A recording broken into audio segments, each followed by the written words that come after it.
Joe Rogan said he'd rather go to Russia than Canada when asked whether or not he's commentating for UFC 315.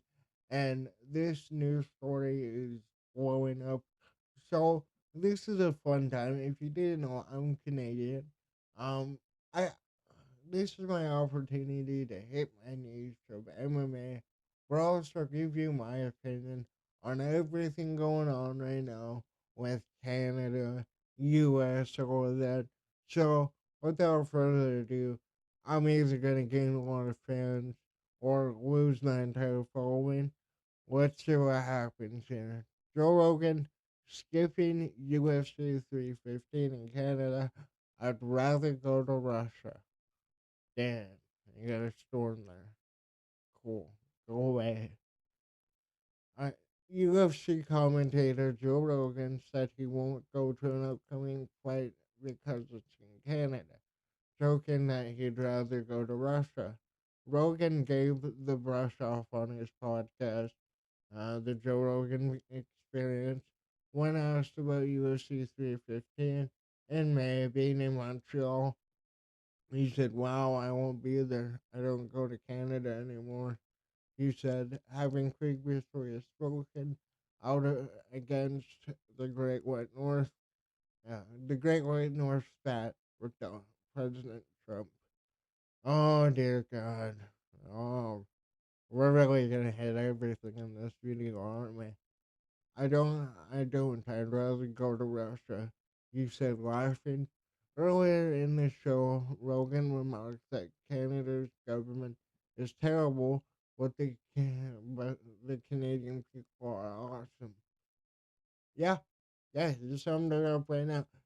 Anybody who lives in Canada, and I know majority of people who watch my content are from Canada, who does not agree with that statement right there?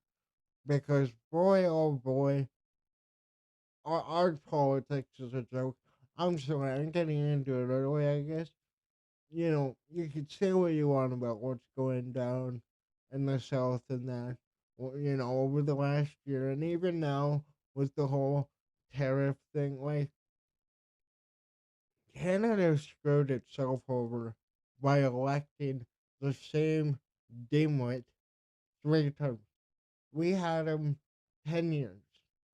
10 years basically. He got in at 2015. Yeah, he got kicked out at the end of 2024.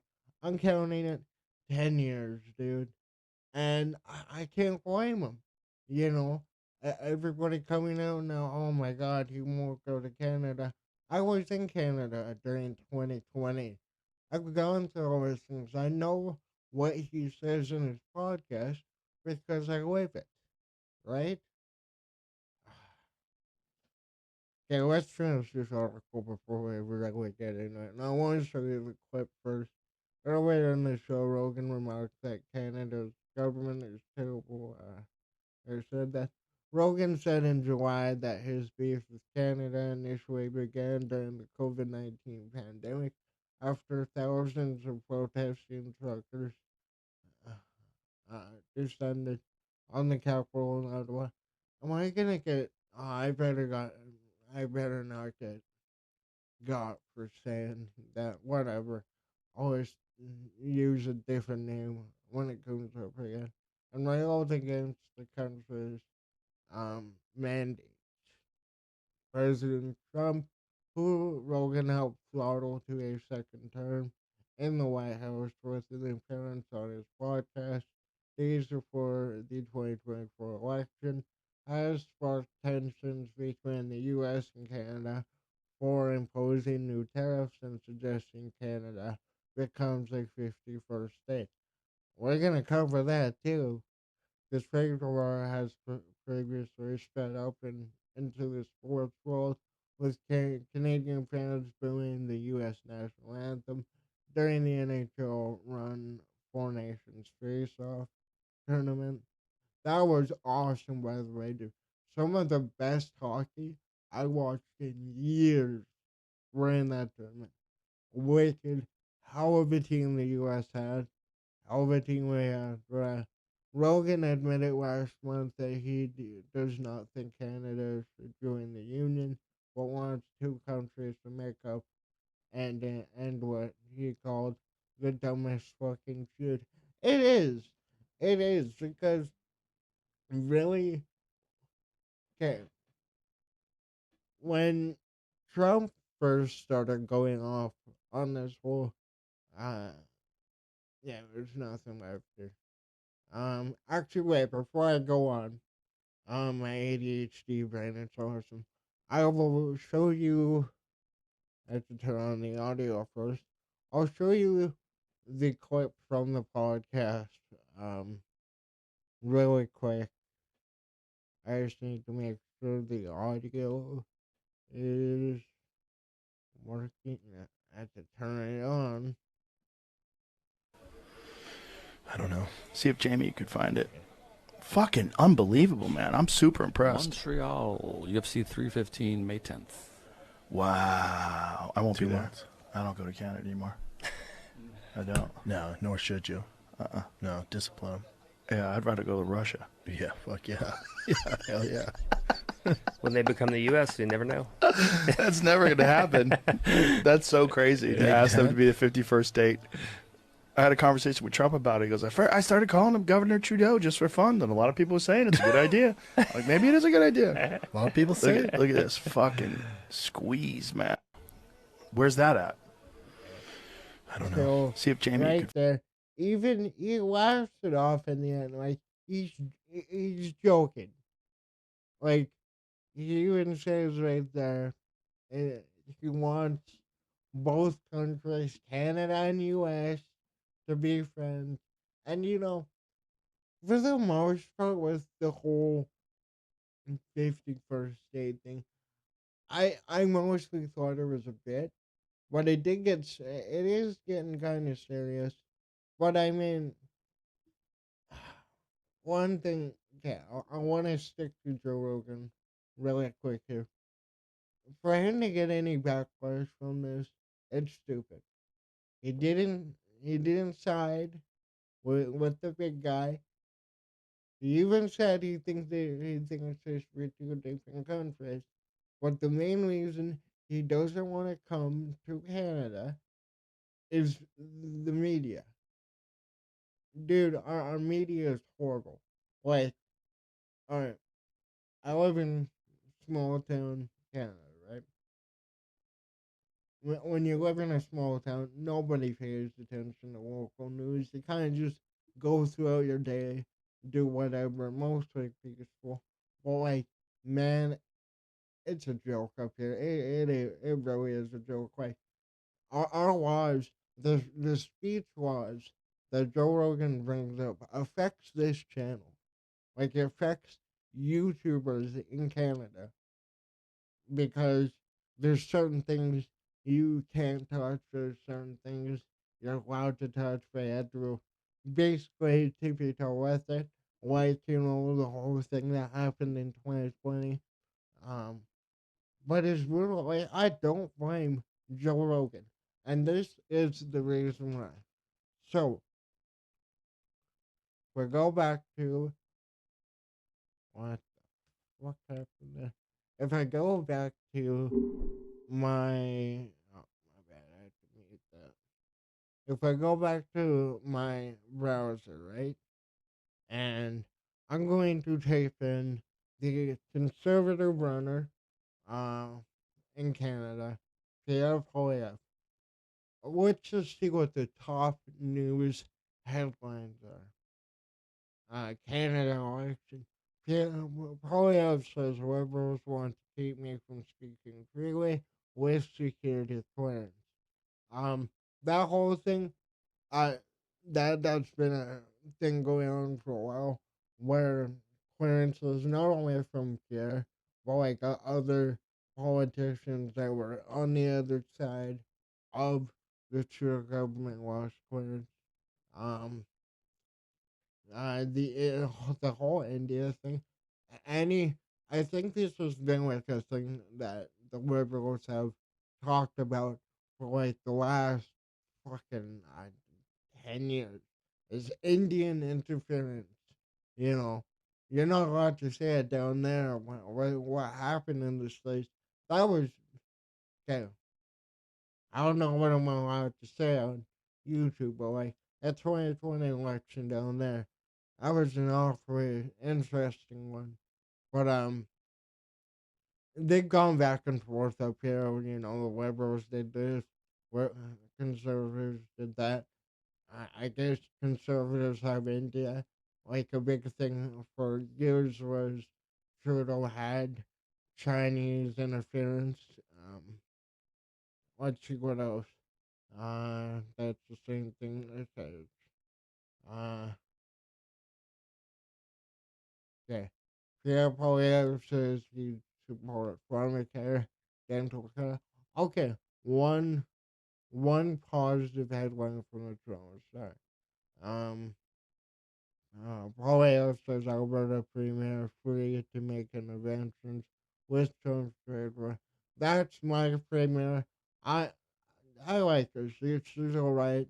I do have some gripes with her, but for the most part, she is a politician that actually gets shit done. I respect that. However, calls out Carney is China ties after liberals allege Indian interference. Well, why don't you talk about the other ties to that one billionaire who went to prison for um child stuff and abuse, and then pictures are surfacing now of Carney being friends with the guy and hanging out with him at dinners and pools and that. Uh, Good India's interference on Pierre Poilievre's campaign. You basically get it. The right side of Canada, you're not going to get any positive coverage whatsoever. Um, and it's ridiculous. It comes down to like legitimate laws where you know Bill C. Is it C-14 or 16? I think it's Bill C-14. That's uh, one of our hate speech laws. I'm pretty sure that's the one where you're not allowed to misgender. You're not allowed to use fun words like Okay, I'm gonna say this right now. There's a really fun word that every guy friend group uses repeatedly, and we don't use that word, and I am referring to the F bomb. Like I said, that word to me will always mean something completely different than that. Like, I grew up on the internet, maybe that's a bad thing. I grew up on Call of Duty lobbies. That word basically was used as like a greeting.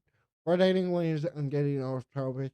You get the point. Like there's words like that I guess it's mobile. But like you're not allowed to question anything that happened during the early 2020s. Um, you're really restricted on how you're allowed to criticize the government. Like, sure, Joe Rogan says these things, and maybe they aren't as extreme as he makes it sound. But these are genuine things up here. And, you know, you can go into anything up here. Like, the main thing is your economy, right? Dude, you guys had 4 years of Biden. You had to deal with the big thing yourself. Man, we had these guys in here for 10 years, and our debt is beyond belief. And the whole thing about tariffs, right? I don't like the tariffs. Well, like the the the demolition that the government in Canada did, specifically the Liberal government, where Mark Carney was literally the man behind majority of the plans, which blows my fucking mind too. Um, you know, they basically got to do whatever they want because there's another party called the NDP that basically made a coalition with them and was actually invented by a liberal so that they can do that exact thing. Well, like, back to the whole Joe Rogan thing. So, I showed you those headlines because Joe Rogan has the biggest show on the planet. The most watched show is the Joe Rogan podcast. He comes to Canada. He's gonna deal with so many bullshit headlines for this and that. When uh, he doesn't outright pick a side. He has everybody on his show. This is what boggles my mind. Is that he used to be on that side. But it was because of the radicalization, you know, where it's like, okay, I, I, I believe in equality, I believe in everything doing everyone doing what they want, but I mean, I don't think that men should compete with women in sports and take their um, college scholarship. It's like the radicalization America had, we basically accelerated. And it's annoying because it restricts what I really want to do on this channel. I want to do more, political stuff and that. But like, I already get fucking fucked over by YouTube's algorithm, going to Canadian made content, which somehow has fucked over my channel, even though I'm from Canada. But I get Joe Rogan, man. I get it. You know, it's one thing when you have 1,000 subs, 2,000 subs, 5,000 subs, 30, 40, 50, 100, 200. Joe Rogan has the biggest show on the planet. And those big news networks like CBC, like CTV, they are competing with him. They are listening to him, but they are competing with him because they want to control a narrative. They want to make sure everybody agrees on the same delusion as them. Even when you point something outright with evidence, it's not real. The, I don't even know what I can say. I wanted to crack a joke there. I don't know if that could shut down in Canada. Well, like I said, man, I don't blame him. He has the biggest show. He talks about the big topics, and up here in Canada, it really sucks. It really sucks because of these laws. It's hard when you're the little guy with a small channel to rival fucking any of these, you know, big multi-billion, well, million or $1 billion, you know, networks that get funding from the government. I don't know. It's Joe Rogan. Honestly, he should stay in Canada. Maybe if we have a change in government, come on down. We'd love to have you. We'd love to go to a Joe Rogan, or I'd love to go to a UFC event with Joe Rogan commentating. Even though I can't hear the commentary, just to go to see him. But I don't blame him, man. Like, you look at what they're doing with Pierre. Yeah, he's a politician, but like I've been stressing, Joe Rogan is probably one of the most famous people on the planet right now, and he doesn't need the bullshit. But let me know in the comments down below, what do you think about Joe Rogan saying he'd rather go to Russia? Which, by the way, MMA Dagestan. If they had a card in Dagestan, I positively fucking guarantee you that Joe Rogan will be commentating in Dagestan fight card. But other than that, let me know what do you think about this whole thing where Joe Rogan said he'll never go to Canada? What do you think about him not commentating at UFC 315? And we'll see where the headlines bring this, but I think it's stupid. He has a decision if he doesn't want to come up here. I totally get it as somebody who lives up here. What? Let me know. What do you think in the comments down below?